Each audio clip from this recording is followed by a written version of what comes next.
그래서 지금 이제 제가 이게 지식보다는 지혜를 얘기했는데, 이제 여기 하나 더 나가면은 뭐죠? 검색보다는 사색을. 우리는 지금 무슨 얘기만 나오면 바로 검색 들어가잖아요. 검색하지 말고 한번 생각 좀 한번 해보고 이것이 과연 맞을까 틀릴까.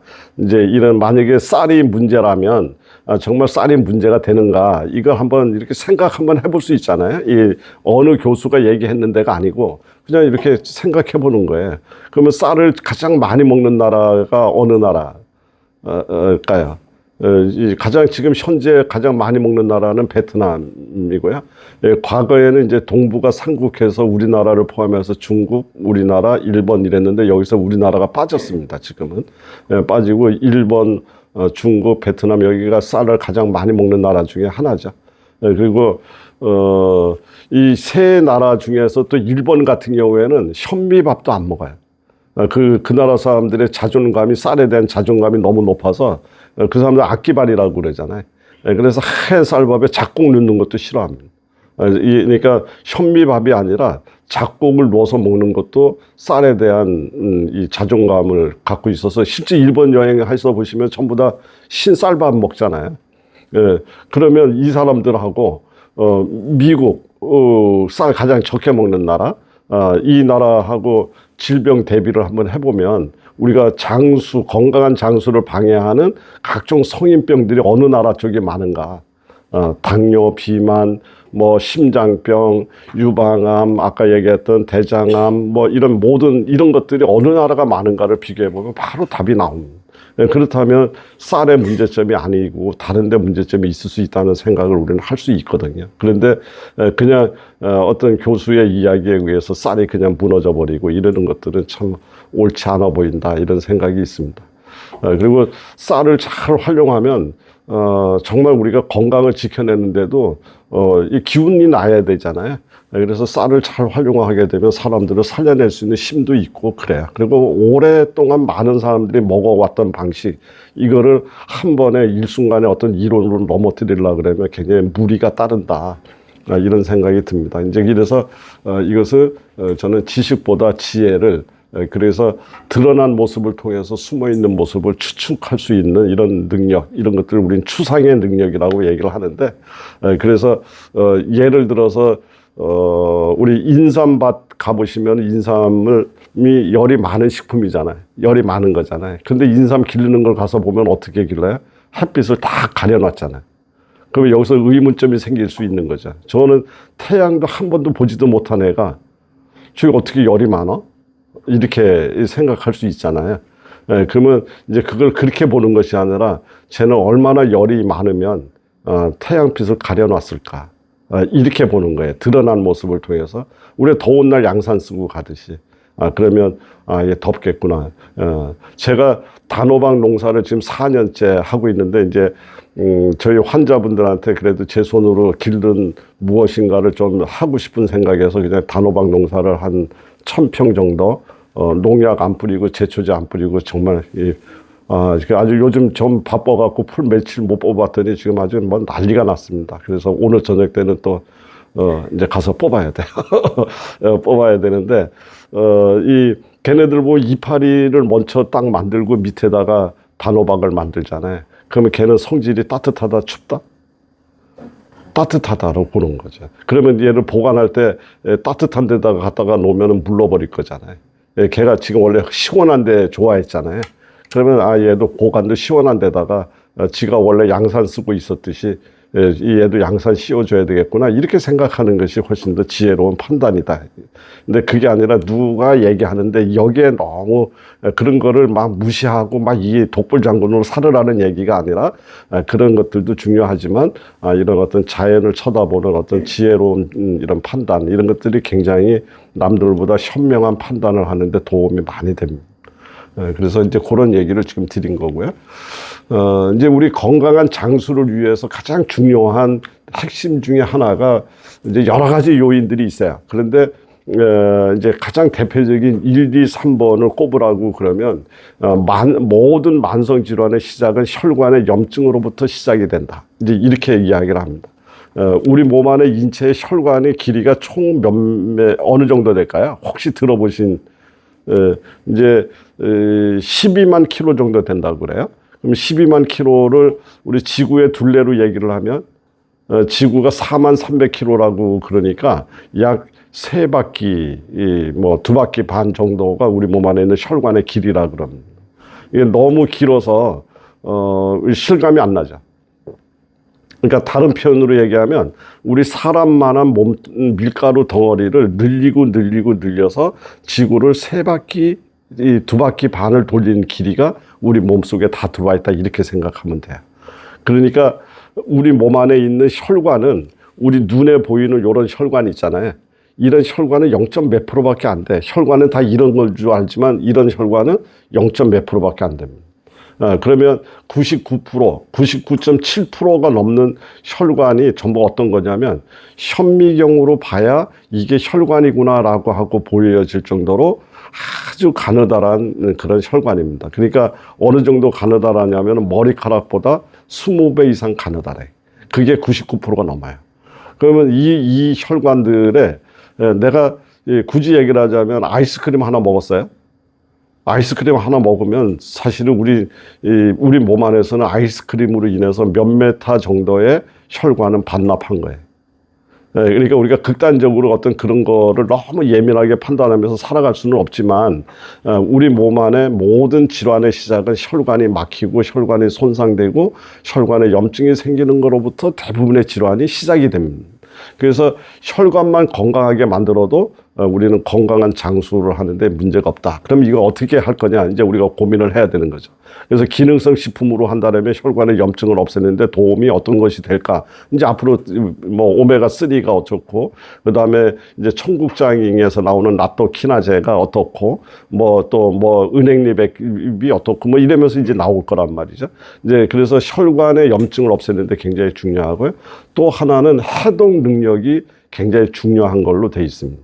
우리 몸 안에는 우리가 먹는 음식뿐만 아니라 우리 몸 안에서 여러 가지 신진대사를 통해서 수도 없는 독성 물질이 만들어지는데 이것들이 빨리빨리 물로 바뀌어서 해독이 돼버려야 되는데 이 해독이 제대로 안 되게 되면 우리 세포가 이제 타격을 받기 때문에 이 해독 능력이 굉장히 중요하다. 이제 이렇게 얘기를 할 수가 있죠. 그리고 이제 우리가 먹는 음식물들이 결국은 소화가 돼서 장을 통해서 우리 몸속으로 들어가는데 이 장이 건강하지 않아서 자꾸 독성 물질이 들어가게 되면 우리 몸이 오염이 될 수밖에 없죠. 그래서 장이 건강해야 된다. 그 다음에 우리 정신이 맑고 머리가 맑아야 우리 몸이 시스템이 정상적인 작동이 되기 때문에 최소한도 요 네 가지, 세 가지, 뭐 더 이렇게 세분하면은 네 가지 이 기능이 확보가 됐을 때 우리는 건강한 장수를 우리가 꿈을 꿀 수 있다. 이제 이렇게 얘기가 됩니다. 그러면 이거 어떻게 할래가 이제 우리가 지금부터 풀어나가야 되는 거고 우선은 음식으로 접근해 보지만은 이제 다음 주에는 이런 내용의 주제에 맞는 또 기능성 식품에 대한 이야기를 여기다 덧붙이는 식으로 이제 이렇게 가면 이해도가 훨씬 더 좋지 않을까 싶습니다. 이제 이거를 이해하기 위해서 제가 간단한 제가 만났던 환자의 사례를 먼저 한번 들어보려고 하는데요. 이분은 어떤 환자였냐면은, 이제 병명은 신경외성 방광기능 장애라고 하는 질환을 갖고 계시는 분인데, 이 내용이 뭐 어려운 내용, 질환의 병명이 중요한 게 아니고요. 어떤 내용이냐면, 54세의 여성분인, 저한테 왔을 때 54세인데, 그로부터 20년 전, 그러니까 34세 때 자궁 경부암을 앓고요. 그리고서 자궁 수술을 하고 방사선 치료를 하는 도중에 이 방광을 망가뜨렸어요. 이 방광을 망가뜨려 갖고 방광이 꽉 안 닫혀.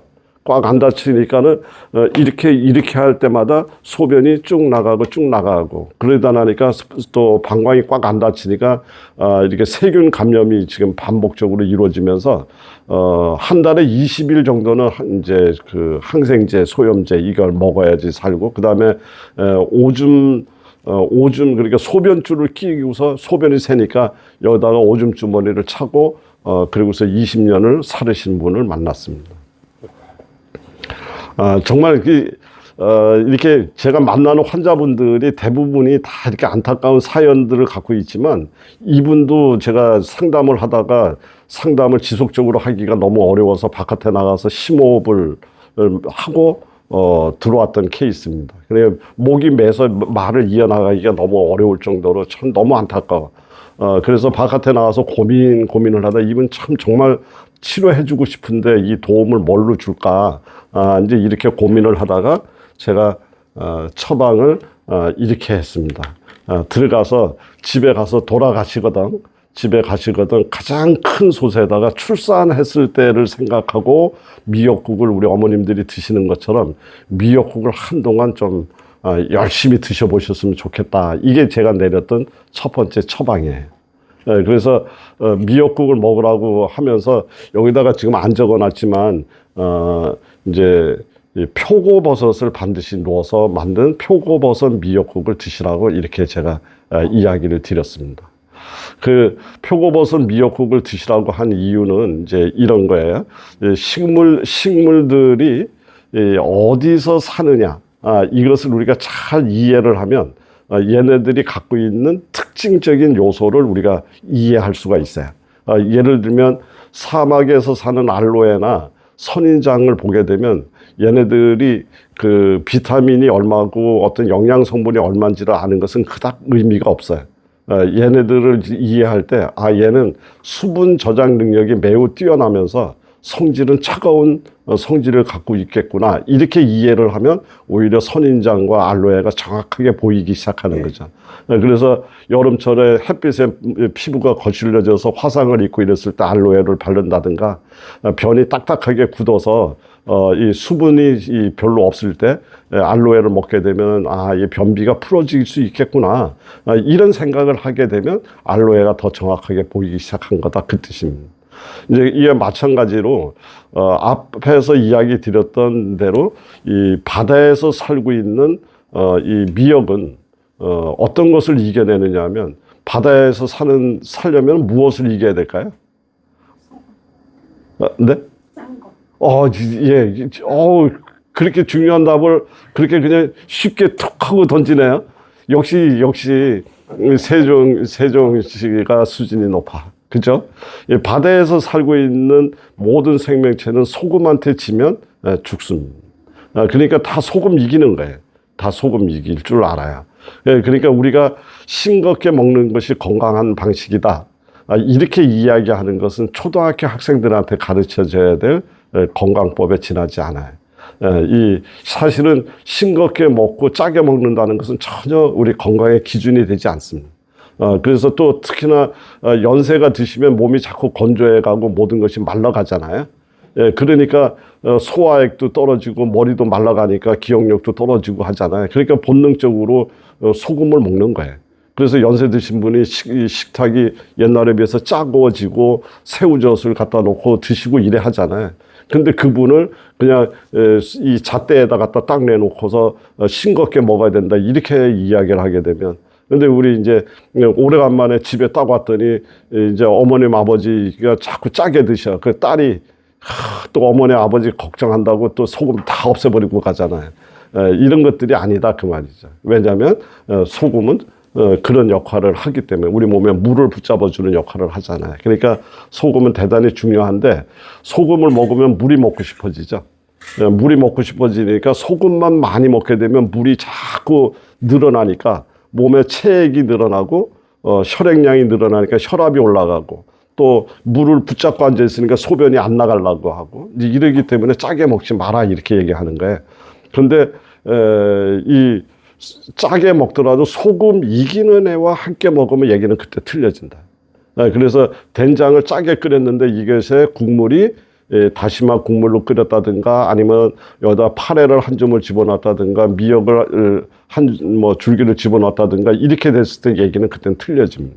소금은 쫓겨날 거잖아요. 소금은 쫓겨나면 주로 어디로 쫓겨날까요? 소변으로 쫓겨납니다. 그러니까 소변이 짜고워졌잖아요. 소변이 짜고워졌다는 얘기는 신장, 방광, 요도가 건강해지고 있다는 뜻이에요. 소금이 소변으로 자꾸 나가고 있다는 것은 신장, 방광, 요도의 염증이 줄어들고 있다는 뜻입니다. 왜냐하면 소금이 지나가면 염증이 없어지잖아요. 소금 뿌리면 안 썩잖아요. 그러니까 그 조직이 단단해지고 염증을 억제해주기 위해서는 소금이 지나가야 돼요. 소금이 머무르면 안 되고 소금이 지나가야 돼. 그래서 신장, 방광, 요도를 건강하게 만드는 것은 소금 길이 열려야 됩니다. 그럼 소금 길을 열으려면 누가 와야 돼? 바다 애들이 함께 해줘야 돼. 예, 그래서 이 미역국을 처방한 것은 일단은 몸 안에 있는 소금을 소금 길을 열어서 방광에 염증이 반복되는 것을 줄여주고 싶었어요. 이게 이제 첫 번째 미역을 많이 먹으라고 한 겁니다. 그런데다가 성인들이 미역 이 방광염이 자꾸 오는 이유는 세균 감염하고는 약간 결이 틀립니다.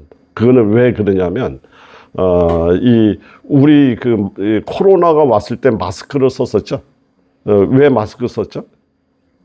이 세균이 코로나균이 들어오는 것을 물리적으로 차단한 거잖아요. 그런데 지금처럼 이렇게 마스크를 벗어버리면 우리 몸의 진짜 마스크는 누굴까?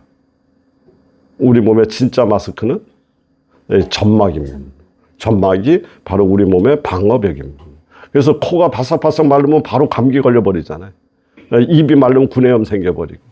그래서 병원에서 가서 선생님 저 1년 365일 감기를 달고 사는 것 같아요.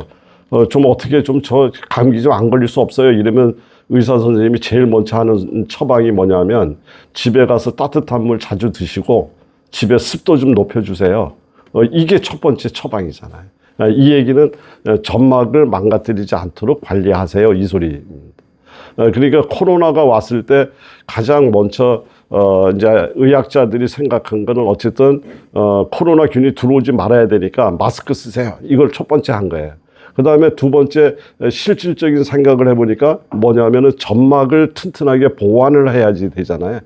그래서 점막을 튼튼하게 보완을 할 수 있는 게 뭘까? 따뜻한 물 자주 먹고 이것도 좋지만 정말 점막을 강화시킬 줄 아는 애가 뭘까? 이런 생각을 할 수 있었던 거죠. 그러면 이제 미역이나 해조류들이 점막을 잘 만들어요. 또 이거 말고도 베타카로틴이라든가 당근이라든가 단호박에 들어있는 이런 베타카로틴이 우리 몸속에 들어오면 비타민 A로 전환이 되면서 점막을 잘 만듭니다. 근데 이런 것들을 이제 머릿속에 생각을 한 거예요. 그래서 점막을 잘 만들 수 있는 게 뭘까? 그 다음에 코로나균이 들어오면 걔를 죽여버려야 되죠. 우리 보통 통상적으로는 이 점막이 이렇게 점액질이 있잖아요. 그러면 여기 세균이 들어오면 점액에 탁 걸려들어. 그러면 이 점액 안에서 라이소자임이라고 하는 효소가 분비가 돼서 얘를 녹여버립니다. 이래서 우리가 방어 시스템이 갖춰지고 있어요. 이제 그러면 코로나균 같은 것들이 특별한 상황이 오게 되면 라이소자임의 10만이 아니고 특별하게 얘를 더 죽일 수 있는 애가 없을까. 이제 이런 생각을 하게 되는데, 그래서 이제 우리가 소독약이라고 알고 있는 약 중에는 어떤 게 있느냐면은 우리 약국에 오면은 알코올 소독약 있잖아요. 그 다음에 또 포비돈. 포비돈, 우리 옛날로 얘기한 그게 뭐예요? 아까진기. 포비돈 요드액이에요. 그죠? 이제 이게 있잖아요. 그러니까, 이 코로나균을 갖다 놓고 알코올에다도 담궈보고, 이 포비돈 요드액에다도 담궈봤어. 그랬더니 코로나가 여기서 죽어요. 알코올에는 한 30초 정도 걸리는데 포비돈 요드액에서는 한 23초 만에 죽습니다. 그러니까 코로나 포비돈 몇 방울에다가요 생수 해가지고 나갈 때마다 계속 코 전파 칠하고 다녔어요. 그랬더니 코로나 안 걸렸었어. 이야, 우리 사모님이 그렇게 계셨다는 거잖아요. 어느 박사님이 연구단지 유명한 박사님이 가르쳐 주셔가지고 그렇게 했어요. 그래서 그건 내가 가르쳐 준 건데. 그 식구들은 안 걸렸어요. 네. 나갈 때마다 그것이 너무나 중요한 이야기거든요. 그래서 점막을 강화시켜줘야 되는데 미국 사람들이 가만히 쳐다보니까 그 점막을 잘 만들고 요드까지 갖고 있는 식품이 있는 거예요. 그게 뭐예요? 그게 미역인 거예요. 미역, 김, 다시마, 파래의 해조류가 그런 거예요. 그런데 코로나가 오기 전까지 미국 사람들이 생각할 때 미역은 없어져야 될 악성 외래종 100종의 이름이 올려져 있던 품목이 바로 미역입니다. 그리고 지금의 김에 열풍이 불었지만 김마저도 뭐냐면 한국 사람들 참 이상하다. 그 바다에서 나오는 그 잡초 같은 애들을 그렇게 열심히 먹는다고 생각할 정도로 굉장히 경시하던 품목이 바로 해조류들이에요. 그런데 이 한국 사람들 가만 보니까 이 미역을 출산하고 나서 먹잖아요. 그래서 이 사람들이 이 코로나 때 이 실험을 한 거예요. 출산하고 난 사람한테 한국 사람처럼 미역국을 먹였어. 그러고 났는데 너무 놀라운 사실이 이제 나타납니다. 뭐냐면 약 2분 정도 지났는데 그 산모의 자궁에서 미역의 성분이 발견되는 거예요. 그러니까 출산하고 났을 때 여성의 자궁은 점막이 다 손상이 됐을 거잖아요. 그리고 염증이 생길 우려가 엄청나게 높아진 상황이잖아요. 그러니까 그 점막을 재생시키고 거기로 소독약을 발라줘야 되는데 이게 미역이 그 일을 하고 있는 거예요. 여기에서 이 사람들이 기함을 한 거예요. 이거 대단하구나 이거. 이제 이렇게 생각을 하고 나서 코로나 때 이 코로나를 막을 수 있는 슈퍼푸드 2위 자리에 미역이 올라갑니다. 슈퍼푸드 1위는 뭐였을까요? 그게 김치예요. 그러면 여기서 제가 안타까운 이야기가 뭐냐면 이 코로나가 왔을 때 뭐 백신 맞으라는 소리는 열심히 뭐 이제 얘기를 했지만 어떤 예방책으로 하다못해 집에서 미역국 열심히 드시고 또 미역국을 얘기하기 싫으면 하다못해 따뜻한 물이라도 자주 먹으라는 소리라도 손 씻는 거에 마찬가지로 따뜻한 물 자주 드시라는 말이라도 좀 했었으면 얼마나 좋을까 이런 생각을 제가 참 많이 했습니다. 그래서 이제 그 당시에는 이렇게 제가 강의를 하고 다닌 데가 너무 많다니까 전화가 참 많이 왔었어요. 선생님 저 코로나예요. 이러면 어떻게 할까요? 그러면 제가 하는 소리가 미역국 열심히 끓여 드세요. 그 다음에 물김치 담궈서 열심히 드세요. 물김치 끓일 때는 거기다가 뭐를 넣어요? 북어 육수를 내서 물김치 만들어 드세요. 이제 이게 가장 처방을 많이 내렸던 처방이고요. 또 북어 콩나물국 많이 드세요. 이게 제가 내렸던 처방입니다. 그런데 이렇게 해서 드셨던 분들이 한결같이 코로나 별것 아닌데요. 이렇게 지나가는 이거는 뭐 아주 수도 없는 임상에서 확인이 된 거고 이거는 제가 그냥 당연히 좋다고 생각해서 한 것이 아니라 논리가 다 담겨져 있잖아요.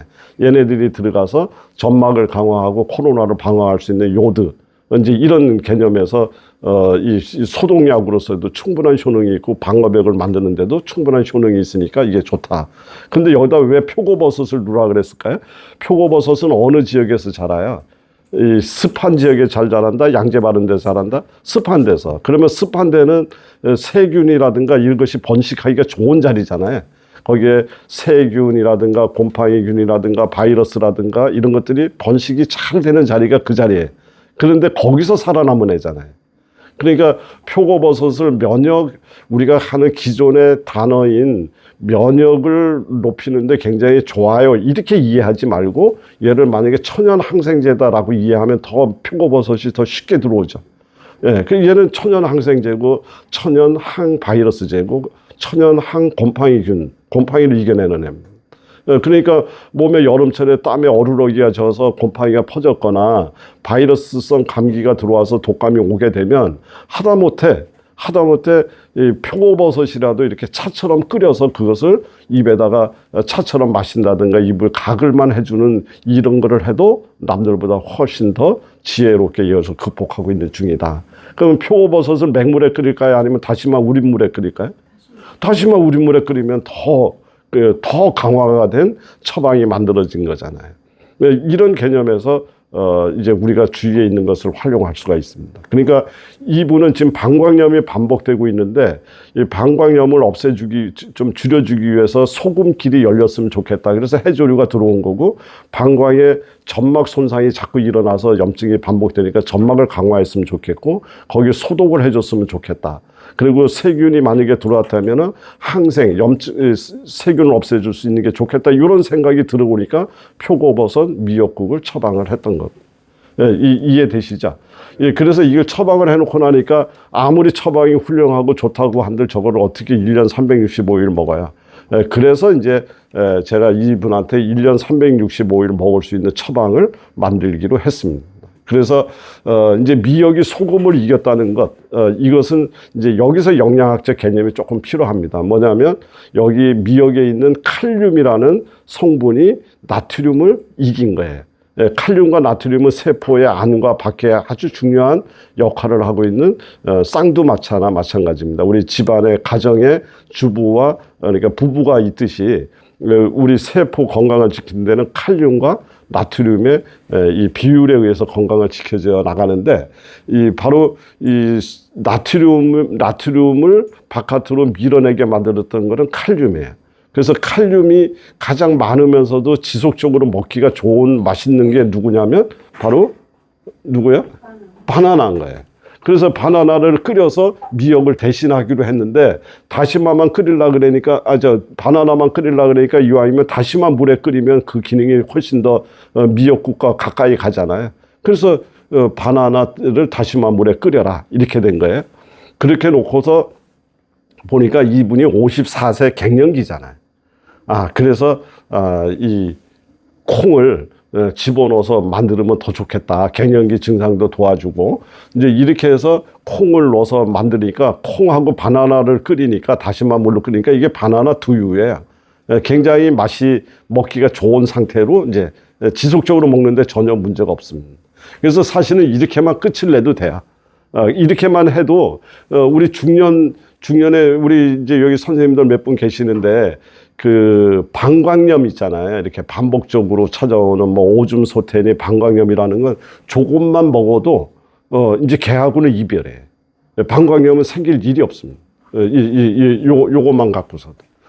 이제 이렇게 될 정도로 굉장히 평상시에 방광을 건강하게 만들 수 있는 좋은 처방이 나왔는데 여기다가 제가 이제 하나 더 해서 좀 더 확실하게 하면 좋겠다 해서 생감자즙을 섞어서 드시게 했어요. 그 생감자는 어느 계절에 나올까요? 이제 지금 나오잖아요. 이제 조금 있으면 이제 하지면 나오잖아요. 그러면 생감자라는 것을 또 특징적인 모습을 이렇게 살펴보면 이 세상 만물이 자라나는데 정신이 없는 계절이 지금 이 계절인데 이 감자는 그것을 좀 더 거꾸로 끄집어내려서 감자를 만들었어요. 그러면 감자를 쳐다볼 때 감자에 무슨 성분이 어쩌고 저쩌고 이거 다 떠나서 감자는 이 열을 끄집어내리는데 선수다. 그러니까 열로 인해서 문제가 생긴 것을 끄집어내리는데 도움을 줄 수 있다. 이렇게 생각을 하면 감자가 잘 보여요. 그래서 치솟아서 생겨난 열 때문에 생겨나는 것 중에 대표적인 게 머리 탈모 있죠.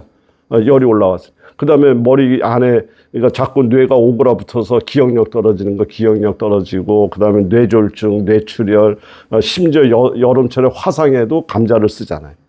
이거는 전부 다 열을 내리는데 굉장히 뛰어난 능력을 갖고 있다. 왜냐면 얘는 그 계절적 특성을 보이고 있기 때문에 그래요.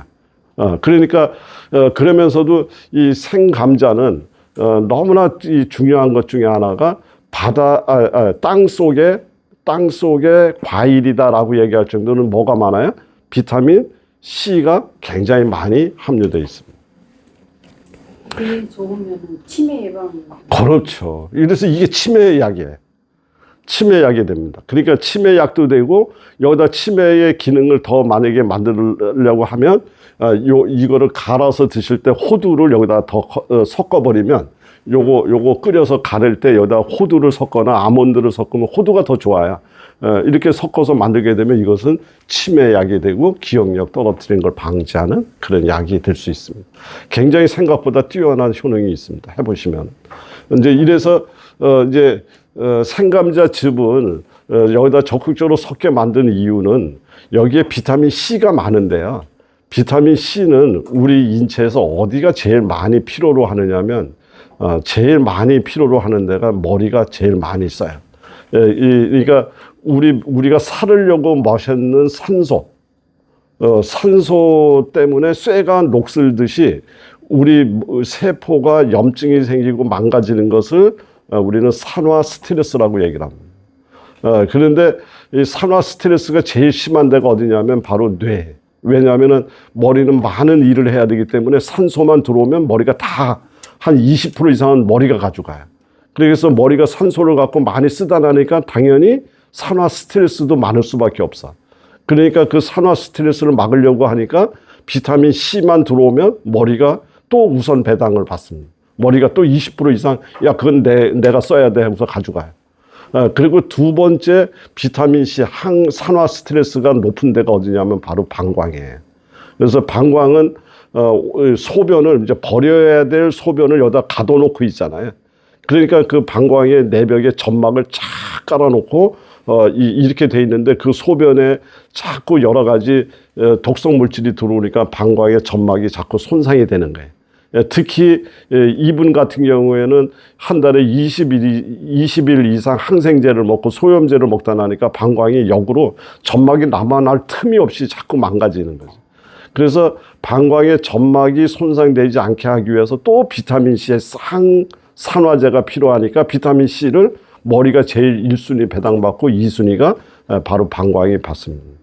그래서 이 방광에 점막도 얘는 점막도 만들 줄 알잖아요. 그래서 점막도 만들 겸 비타민 C 넣어서 항산화 작용도 도와주고요. 또 비타민 C가 들어가게 되면 콜라겐 합성, 아까 콜라겐 이야기 잠깐 했었잖아요. 콜라겐 합성도 비타민 C가 하는데 굉장히 유익하기 때문에 겸사겸사 생감자칩을 여기다 섞어서 드시게 했습니다. 그래서 처방은 끝났어요. 그러고 나서 이분이 4월 달에 저희 약국을 찾아왔는데 11월 달에 제가 전화를 받아요. 뭐라 그러냐면 선생님한테 제일 먼저 전화를 드린다. 지금 소변줄 빼고 나오는 길이다. 그래서 이분이 20년 동안 소변줄 낀 거를 6개월 만에 소변줄을 빼드렸어요. 그리고서 그 이후에 인천 사셨던 분인데 지금은 강원도 삼척에 결혼해갖고 내려가서 잘 살고 계십니다. 그 전까지 결혼이 생활을 이제 할 수가 없어서 결혼을 못 하고 계셨다가 결혼 이후에 해서 잘 살고 계세요. 그러니까 음식이 오래 걸리는 것 같지만 절대 오래 걸리지 않고요. 특히 만성 질환 같은 경우에는 20년 동안 항생제 먹고 이거 갖고서 안 됐잖아요. 끊임없이 악화되는 수밖에 없는 거였었는데 음식을 6개월 만에 이렇게 했다는 것은 결코 시간이 오래 걸린 것이 아니라 오히려 훨씬 더 빨랐다 이렇게 이야기를 드릴 수가 있습니다. 제가 이 예를 드리는 것은 제 무용담을 이야기를 드리려고 한 것이 아니라 지금 이제 이야기를 드리는 과정에서 표고버섯이 생존하는 기술을 보고 얘가 어떤 기술이 있겠구나, 미역이 바다에서 사는 걸 보고 어떤 기술이 있겠구나, 이런 것들을 우리가 미루어 짐작해서 우리가 실생활에 활용을 할 때 훨씬 더 지혜로운 이러한 어떤 답을 우리가 얻을 수 있다, 이런 얘기를 하기 위해서 제가 이렇게 좀 종합적인 어떤 처방을 했던 내용을 한번 같이 공유를 한번 해봐 드린 거예요. 그럼 다시 좀 여쭤볼게요. 이 바나나하고 콩하고 다시마 물을 가지고 미역국을 끓인다는 얘기예요? 아니. 미역국은 자주 드시라고 해놓고 저건 미역국 맨날 먹을 수는 없으니까 자주 먹으라고 해놓고 요거는 매일같이 먹는 약의 수준으로 요걸 만들어 놓고 아침에도 한 잔, 저녁에도 한 잔 이렇게 드시. 바나나하고 콩하고 다시마 물을 끓이는 게 아니고 그냥 끓여서 다시마 물로 바나나 콩을 끓여서 가르면 바나나 두유 같은 게 되잖아요. 그러면 이제 물컵이 있다고 생각하면 한 2분의 1이나 3분의 2 정도를 바나나 콩물을 담고 거기다 생감자칩을 섞어서 그렇게 해서 드셔라 그 뜻이죠. 그 생감자칩까지 같이 섞어가지고 네. 그 3일 먹어도 되나요? 그럼요. 그러면 너무 좋죠. 그러면 사실은 이게 이제 거짓 만병통치에 가깝습니다. 지금 이제 그것도 비율을 제가 여기다 안 적어 드리는 것은 비율이 그렇게 중요한 내용이 아니고 얘네들이 갖고 있는 특성이 중요하다는 것을 강조하기 위함이고요. 그 다음에 이거는 각자 내 입맛에 맞게. 왜 그러냐면 음식이라는 건 내 입맛에 안 맞으면 못 먹어. 그러면 아무리 하라 해도 못 하잖아요. 콩은 아무 콩이나? 예, 아무 콩이나 다 됩니다. 검정 콩이 힘이 제일 세기는 해요. 예, 그러나 그것마저도 그냥 편리하게 하시는 게 좋다는 거죠. 예, 그래서 꼭 생감자야만. 왜 그러냐면 여기서 지금 얻고 싶은 게 비타민 C를 얻고 싶은 이런 거기 때문에 그리고 염증을 없애려고 하니까는 끓였는 것보다는 그냥 열을 가하지 않은 애가 염증을 내려주는 효과가 더 크기 때문에 생감자즙으로 한 거고요. 생감자를 갈아서 이렇게 꽉 짜면은 꽤 먹을만 하고요. 그런데 요거 조금 익숙해지면 이거 익숙해지신 분들은 감자 갈아서 즙도 아니고 그냥 갈은 거 있잖아요. 걸쭉한 거. 그냥 드시면서도 맛있다, 맛있다. 이러면서. 나지 않나요? 그거 한번 해보세요. 그거는 이제 해보세요. 서방으로 생감자즙을 먹으라고 했던 것도 있는 것 같아요. 그러니까 이제 이거는 이제 위장 치료하는데 이게 쓰잖아요. 위염이라든가 이런 데 쓰고 이제 머리에도 좋고 다 좋습니다. 그런데 지금 말씀하신 것처럼 어떤 거든지 밥도 많이 먹으면 설사하고 우리가 체하기도 하고 이러잖아요. 그렇다고 밥은 체하는 거다 이렇게 얘기할 수 없듯이 이 감자의 지금 이제 우리의 특성을 지금 설명하고 있는 중이거든요. 그런데 이것이 만약에 열을 내리는 특성이 너무 강해서 이걸 너무 지나치게 많이 먹으면 열을 내려 하다 보면 설사할 거 아니에요. 설사도 할 수 있겠죠. 그러니까 그런 어떤 적정선을 유지하는 것이 굉장히 중요하다 이렇게 보시죠. 콩만 삶아가지고 콩하고 바나나 같이 삶아요. 네. 삶으시면 훨씬 더 맛있습니다. 여기서 비타민 얻고 싶은 생각 전혀 없어요. 왜냐하면 얘한테서 얻고 싶은 거는 미역에서 작용했던 칼륨을 얻고 싶은 거죠. 그게 더 중요한 거니까 끓이시는 것이 좋습니다. 선생님, 여기서 볼 때 다시마하고 생감자즙은 이 성분 자체가 찾아서 좀 환하다고 볼 수 있는데 바나나, 콩이 열이 식으니까 중화되니까 무관하지 않나요? 네. 그런 개념에서도 이해할 수 있어요. 네. 그래서 이제 제가 이제 그런 어떤 그 체질론이라든가 이제 이거를 이야기를 드리게 되면 얘기가 너무 이제 광범위해지고 그 다음에 체질 이론을 여기다 갖다 붙이는 순간 이게 보편성을 갖지 못하고 나한테 맞아 안 맞아 내가 무슨 사람이야 이걸로 또 접근하기 때문에 제가 그래서 특별한 경우를 빼놓고선 체질 이론을 여기다 갖다 붙이지는 않습니다. 그런데 그러나 제가 이런 것들을 만들 때는 모든 사람들이 그냥 이 보편적으로 드셔도 괜찮을 정도의 이 안에서 음양을 조절을 사실은 해요. 근데 그 얘기를 하게 되면 이게 또 한 가닥을 잡고서 또 나가야 되기 때문에 제가 그 얘기를 지금 설명을 생각해요. 선생님께도 그 제조하는 식품 중에서는 저랑 비슷한 거 없어요? 있습니다. 있어요? 네, 이제 이렇게 해서 이제 제가 여기서 얘기를 드리고 싶었던 것은 식물의 특성을 쳐다볼 수 있는 우리 지혜로움을 갖자라는 뜻에서 이 이야기를 드린 겁니다. 그러면 이제 지금 우리가 이야기하는 큰 맥락은 아이고 지금 몇 시야? 10분 남은 거예요? 10분? 네. 이제 큰 맥락은 뭐냐면 건강한 장수를 이야기하고 있습니다. 그렇죠? 그런데 건강한 장수를 방해하는 가장 중요한 문제 중에 하나가 혈관의 염증이다라는 이야기를 했고 두 번째 해독의 문제가 문제가 된다. 이 얘기를 앞에서 전제를 했기 때문에 그럼 그거 어떻게 해결할래가 지금 나와야 되잖아요. 그래서 이제 그거를 접근하기 위한 방법으로 앞에 신장 방광 신경외성 방광 장애를 갖고 있는 사람의 사례를 봤고요. 이제 그러면 본격적으로 이렇게 보면 콩에다가 물을 주면 뭐가 돼요? 콩나물. 이 콩나물이 되는데 이제 얼진 생각하면 그냥 콩나물이 됐어. 여기에 끝나잖아요. 그런데 실제 콩의 입장에서는 아무나 콩나물이 된 게 아니라 그 물을 극복한 애만 콩나물이 됩니다. 물을 극복하지 못하면 썩어버렸을 거라고요. 그러면 물을 극복했다는 말의 뜻은 뭐냐면 물을 버릴 줄 안다. 그래서 콩에는 그 기술이 없는데 이 콩나물은 물을 버리는 기술이 생겼어요. 그래서 콩나물 국 먹으면 땀이 나요. 그래서 우리 그런 얘기 하잖아요. 집에 가서 우리 감기가 올라고 그러나 집에 가서 콩나물국 끓여 먹고 땀 좀 흘려야 되겠어 이렇게 얘기하잖아요. 그래서 감기 초기 증상이라든가 소변만 봐도 시원하지 않아요. 소변이 자주 매르면서 시원하지 않다든가 몸에 물만 먹어도 몸이 붓는다든가 이런 사람들은 콩나물한테 부탁을 하게 되면 물이 잘 버려진다 그 뜻입니다. 이제 이게 물을 버리는 기술이 생겼고요. 두 번째 기술은 뭐냐면 해독하는 기술이 생겼어요. 그 물을 그냥 떠끔떠끔 먹는 게 아니라 해독을 해야지 돼. 그래서 실제가 콩 싹이 나오면서 콩에 있는 단백질 일부가 아까 북어처럼 싹이 나오면서 단백질 일부가 아스파라긴산으로 전환이 되면서 해독의 능력이 생겨납니다. 이건 과학적으로도 다 증명이 된 내용들이죠. 그래서 우리 콩나물 해장국 먹잖아요. 해독의 능력이 생겼어요. 그 다음에 세 번째 기술이 참 재미있는 기술인데 차가운 물 속에서 웅크리고 있는 애는 싹을 못 틔워요. 그럴수록이 어때요? 성격이 굉장히 활동적으로 성격이 바뀌었을 때 싹이 트기 시작합니다. 그래서 콩에 비해서 콩나물을 뭐라고 얘기를 하면 성격이 활동적으로 바뀌었다. 이렇게 얘기를 합니다. 이것을 다른 말로 얘기하면 활동적인 에너지가 증가했다 이렇게 얘기를 합니다. 그러니까 콩나물을 먹게 되면 너나 나나 할 것 없이 뭐라 그러냐면 시원하다. 얼마나 빨리 이렇게 활동적으로 퍼져나가면 그러면 활동적인 에너지가 증가했다는 것은 뭐냐면 혈관에 뭔가가 막힌 거 있으면 부시고 내쫓고 이거 잘한다는 거예요. 활동적이라는 거. 예. 그래서 실제가 이제 우리가 물이라고 하는 개념을 이해할 때 두 가지 개념에서 이해를 해야 되는데요. 하나는 물이 눈에 보이는 물이 있어요.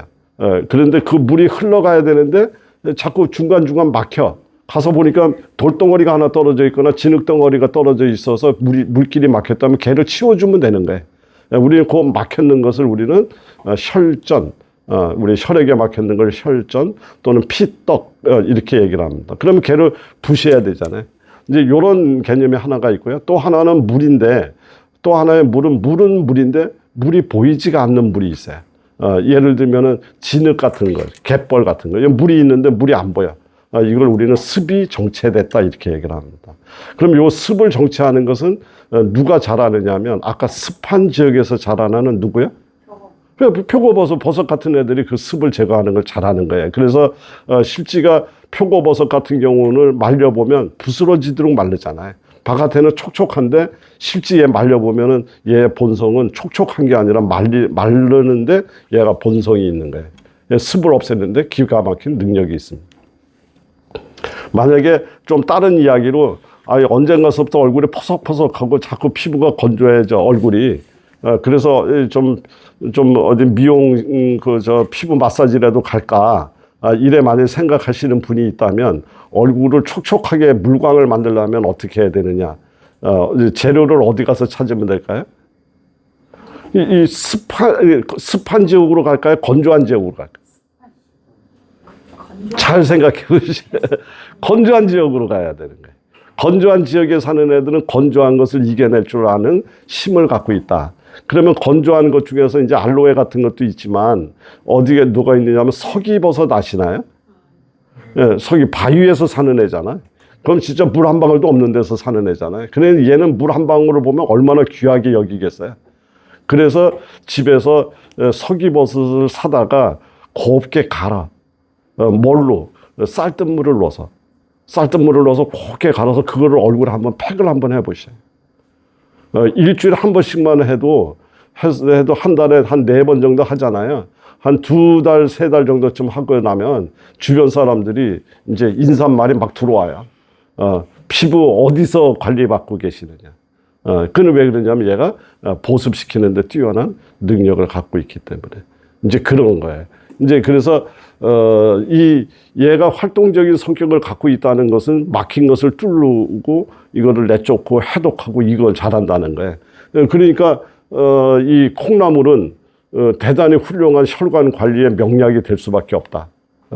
그래서 실지가 콩나물을 이렇게 길게 자란 콩나물은 사실은 힘이 조금 약해요. 지금 제가 설명을 하기 위해서 이렇게 했지만 다 이미 자라버렸잖아요.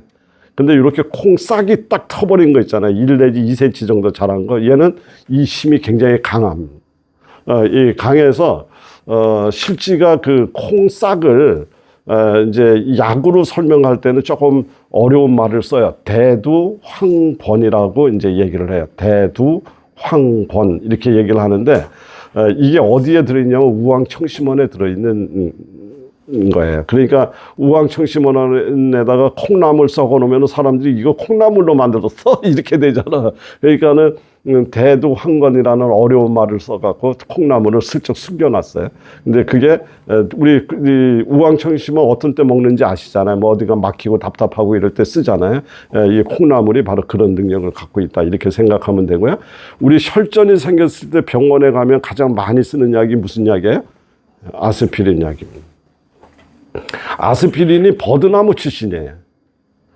그러니까 이 콩나물이랑 다르지 않다 그 말이죠. 물가 출신이다. 물가 출신입니다.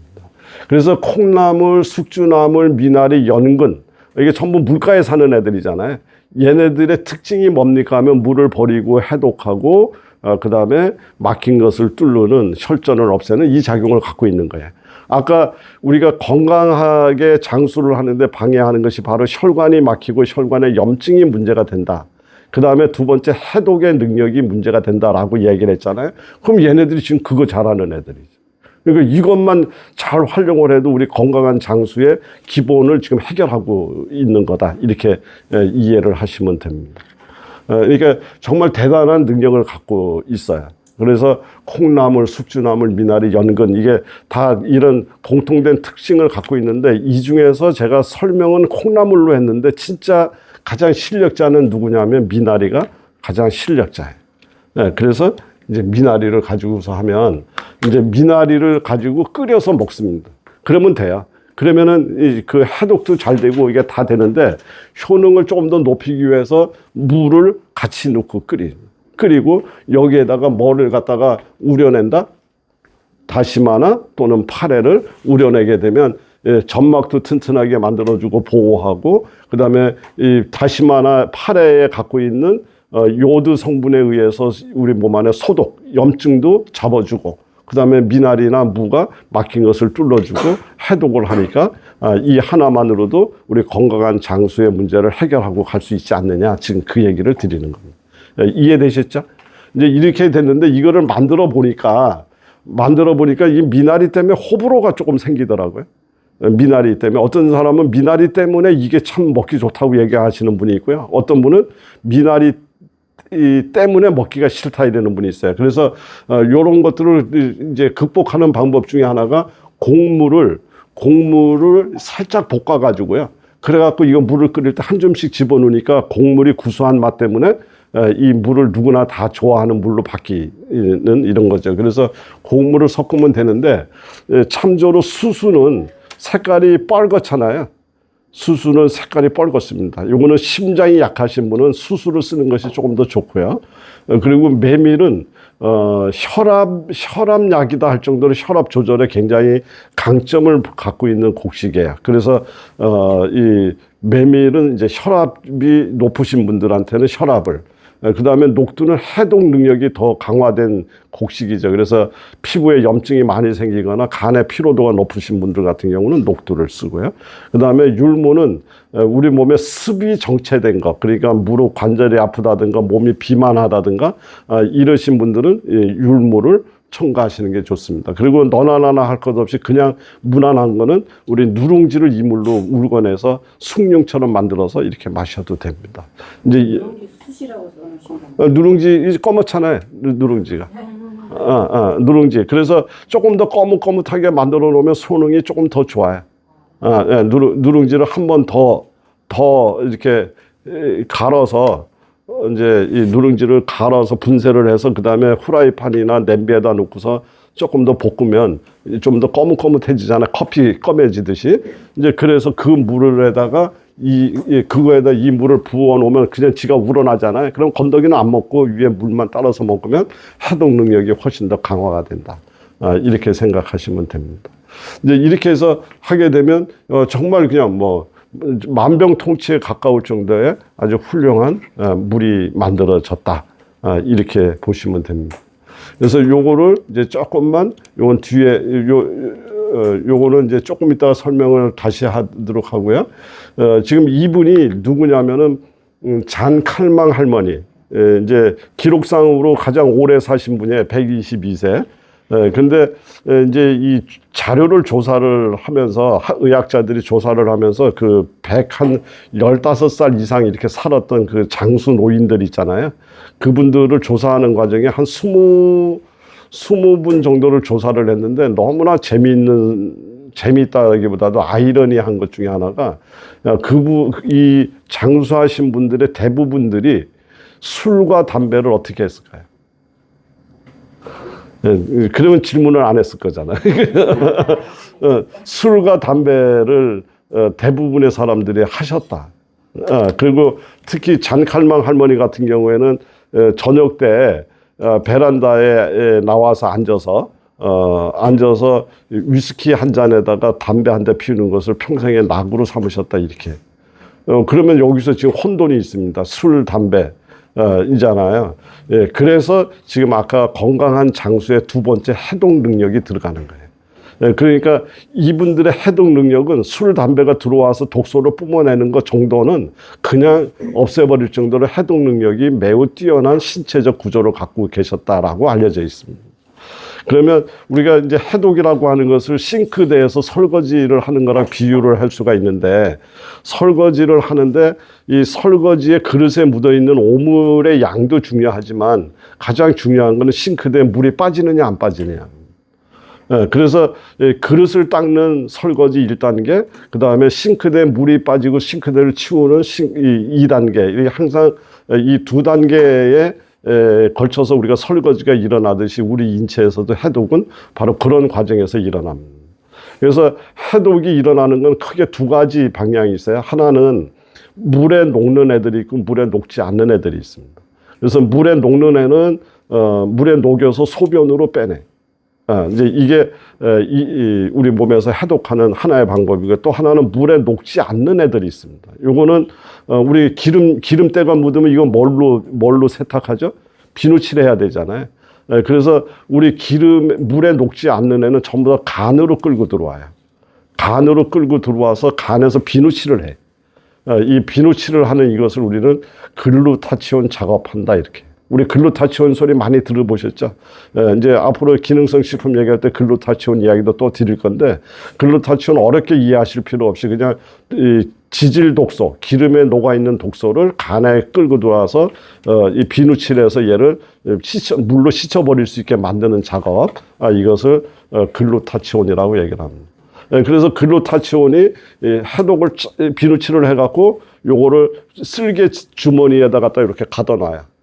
가둬놨다가 이제 우리 음식물 소화될 때 얘가 꽉 짜져서 바깥으로 버려지고 하는데, 요 글루타치온 작업이 제대로 안 된 그 지질 독소가 있는 그대로 여기 와서 있게 되면 여기에 기름때가 묻고 막 염증이 생기고 막 문제가 생길 거잖아요.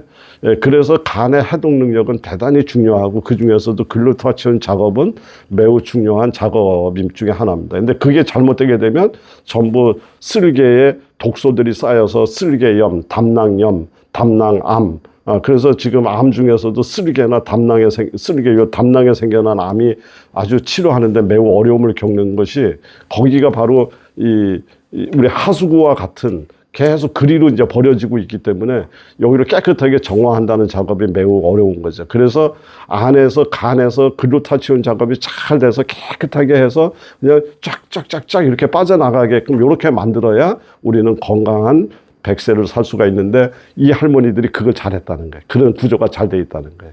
그러면 앞에서 이야기했던 콩나물이나 미나리나 숙주나물은 뭐를 잘하는 애냐? 싱크대 물을 잘 빼는 애예요. 그러니까 그 2차 작업, 글루타치온 작업을 잘해서 그 2차 단계의 해독을 적극적으로 도와주는 작업을 걔네들이 잘한다, 그 뜻입니다. 그러니까 콩나물국만 열심히 먹어도 우리는 건강한 장수로 갈 수 있다. 그 얘기를 지금 드린 거예요.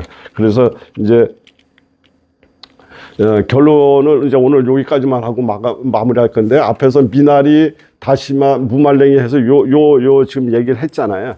근데 이거를 이제 조금 더 강화시키는 개념에서 여기다가 북어를 집어넣고 대파를 집어넣고 건표고를 더 집어넣어서 혈관 건강을 적극적으로 개선하게끔 만들어 놓은 겁니다. 요거는 이제 표고버섯을 넣은 이유는 아시겠죠? 혈관의 염증 없애주고 혈관 내벽에 찌꺼기가 꼈는 습을 없애주는 것을 건표고가 담당했다 그런다면, 이제 북어는 이 콜라겐도 만들고 염증도 없애주는 이런 또 해독하는 능력을 더 강화시키기 위해서 북어 머리, 북어 껍질이 여기에 더 들어간 거고요.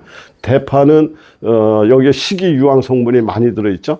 식이유황 성분은 콜라겐도 만들고 여러 가지 우리 몸에 해독을 하는데 굉장히 도움을 주는 성분이기 때문에 이렇게 만들어서 보완을 한 것이 혈관 건강 면역수다, 이렇게 생각하면 돼요. 그래서 이것만 열심히 잘 드셔도 우리는 건강한 100세를 향해서 우리는 갈 수 있다, 이렇게 생각하면 되고요.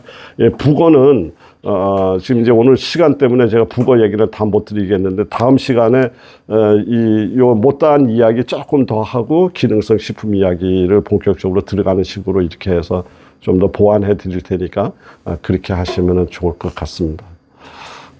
그리고 이제 참조로, 그 질문이라든가 이런 것들이 있으실 수 있잖아요. 그거를 이렇게 강의 시간에 질문을 잘못 주시면 그것 때문에 이 진도에 문제가 생겨날 수도 있고 또 다른 쪽으로 방향이 잡혀버릴 수도 있고 이러니까, 이제 궁금하신 거는 이렇게, 우리 이제 카톡방을 만들던가 여기다 질문을 올려주시거나 아니면 별도의 메모를 주시면 제가 5회 이제 앞으로 4회 동안 만나면서 자연스럽게 이 강의 속에서 풀어드려서 여러 사람들이 더 많은 지식을 공유할 수 있도록 이렇게 해드릴 테니까 이 궁금하신 거 이런 것들 질문 많이 주세요. 그러면은 이 강의의 내용이 제가 준비한 것보다 훨씬 더 풍부해지니까 좋을 것 같다 이런 생각이 있습니다.